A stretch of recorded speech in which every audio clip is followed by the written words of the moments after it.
Do you notice that they have the same amount of ink on them? Do you notice that they're made out of the same virtually worthless stuff? It's paper. Did you get it? It's paper. When we create money, we have created an instrument of value that has no value of its own. And it's just as expensive or inexpensive to print the 20 as it is to print the 1.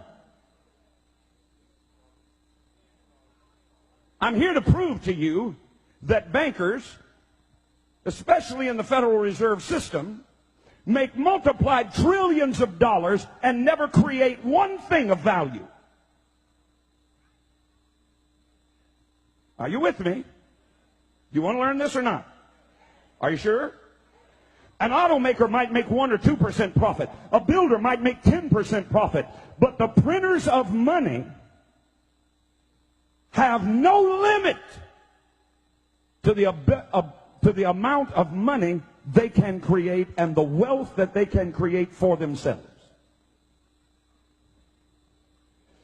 Money's the bloodline of a civilized society.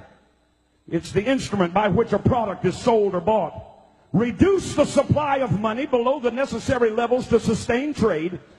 Reduce the amount of this in the system below the levels necessary to sustain the current trade, and you create a depression. In 1930, let me ask you a question. Did we not have farms? In 1930, did we not have factories? Did we have the greatest roadway system in the world at that time? Yes. Did we have the greatest communication system in the world at that time? Yes. Did we have the greatest opportunity of trade with oceans on both sides and water systems like the Mississippi River running through the width and breadth of this nation? Did we have ability to move our goods and services? Yes. Did we have transportation and roadways? Yes. What did we not? Did we lack workers? Then what happened? I'll tell you what happened. The bankers decided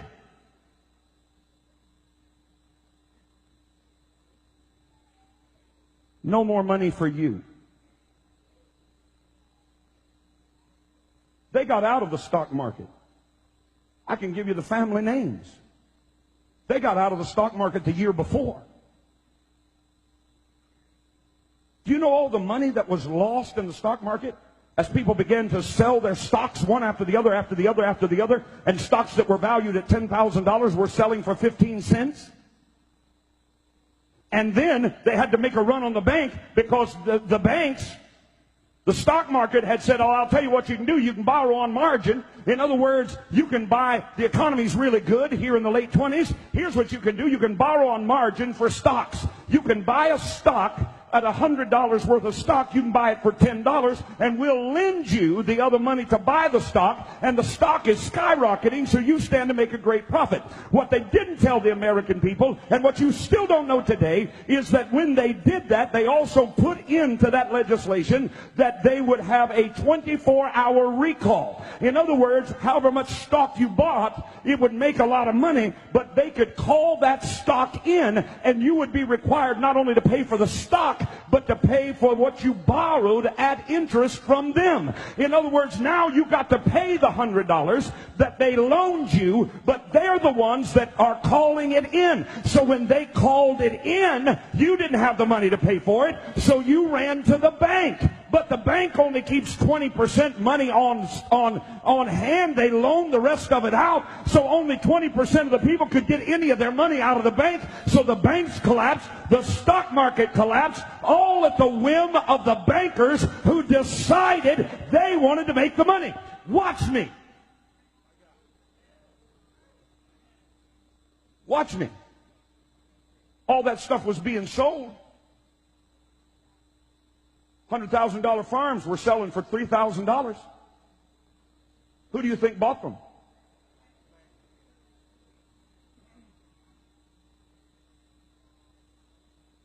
Why are you looking at me funny? You know what you're looking at? You're looking like sheep that have been led to the slaughter and didn't know it.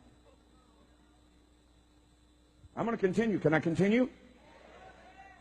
We didn't lack industrial capability. If you don't believe me, I just told you what started the Great Depression. Let me tell you what ended it. World War II. And all of a sudden, the same banks that said no money for farms, no money for food, put people in soup lines, no money for commerce, no money for railroads, no money for roads, no money, no money. All of a sudden said, war?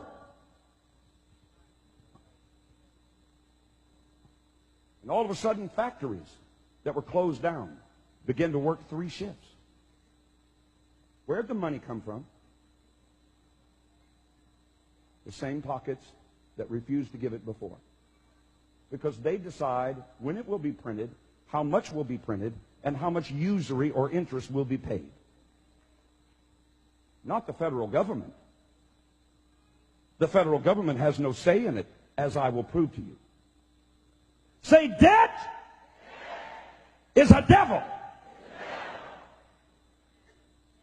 By the simple manipulation of a few wealthy bankers, World War II ended the Great Depression.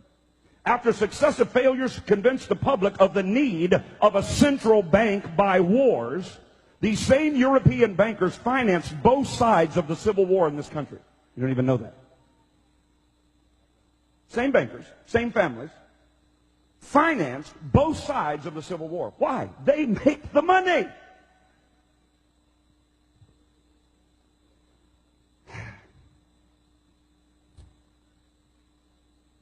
After they couldn't get the American people to swallow the lie of a central bank by creating war, they decided they would artificially create, listen to me, recessions, depressions, inflations, and panics. Since only a small amount of deposits are stored at the bank, about 20%, the other 80% is out on loan with security of property and your promise to pay it back. A simple rumor of a bank's insolvency would make a run on that bank. Everybody would get nervous, go pull their money out of the bank, and that bank would collapse. And then the international bankers who started the rumor in the first place would look like prophets.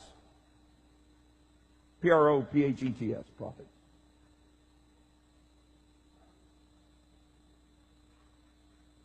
Are you hearing something you've never known? Wave your hand. If you think America ought to know, wave your other hand. All right, then don't quit on me. One of the key movers and shakers of this, let's get a central bank by making the people afraid by causing their banks to collapse. One of the key movers and shakers was a man by the name of, you might recognize it, J.P. Morgan. His father was an agent for the wealthy, you might know this name, Rothschild family. Here's a quote. The Federal Reserve. In 1869, J.P. Morgan went to London and reached an agreement for a company known as the Northern Securities that was intended to act as the international bank, as the agent for the Rothschild Company in the United States. The first major panic created by the international bankers occurred in 1893 when local bankers from around the nation were told to call in all their loans. Told by who? By these wealthy bankers. Senator Robert Owen testified before a congressional committee that the call on the banks, watch, testified before a congressional committee that the bank he owned, this was a senator, received from the National Bankers Association what came to be known as the Panic Circular of 1893. It stated, you will at once retire 1/3 of your circulation and call in 1/2 of all your loans. Why? Because that makes the bank collapse.